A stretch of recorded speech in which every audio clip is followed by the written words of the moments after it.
Welcome to the T-Pac Arcade. Today's game is Gyruss for the Nintendo Entertainment System.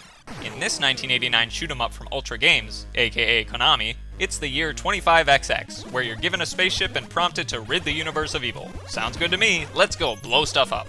So Gyruss isn't your average shooter, because the game's whole gimmick is this tunnel-style playfield. You orbit around in a circle to blast enemies that fly in and out from the distant center.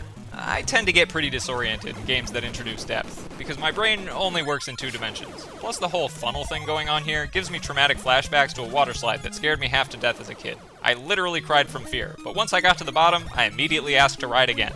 And Gyruss had more or less the same effect on me. The controls, as you might imagine, feed into the general disorientation here, but you get used to them pretty quick. All your shots move radially toward the center, from wherever you are on the perimeter of your orbit, and the game even offers 2 methods of navigating. Control Scheme A makes it so that pressing right always moves your ship right, and pressing left always moves your ship left. I like how straightforward that one is, but I don't like how it causes you to stop abruptly once you hit due east or due west. Control Scheme B, on the other hand, doesn't have this issue, since left and right just register as clockwise or counterclockwise. It's way more intuitive. Unfortunately for me, I wasn't savvy enough to try out Control Scheme B until I'd already clunked my way through the whole game with A, just because it was the default option. A surprising oversight from the guy who's custom ordered every restaurant meal I've ever eaten because I don't like anything by default.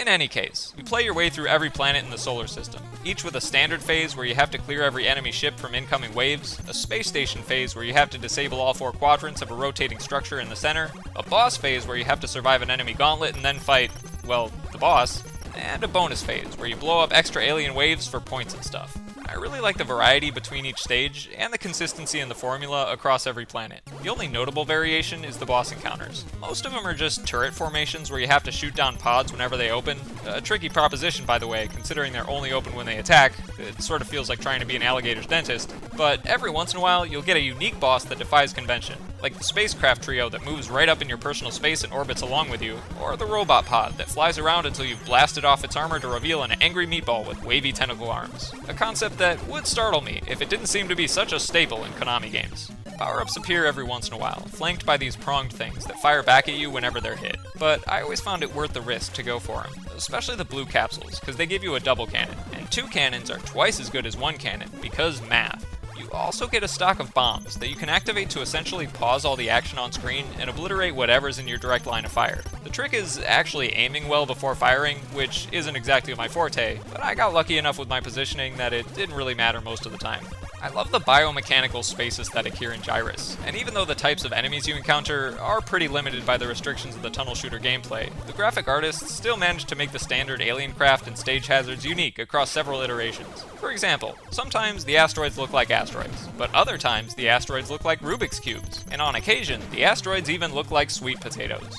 The music in Gyruss is especially notable though, because it features an 8-bit chiptune rendition of Bach's Toccata and Fugue in D minor, which officially makes space shooters fine art. Thanks, Gyruss. This game has a relatively flat difficulty curve, which makes it fairly approachable as far as challenge level is concerned.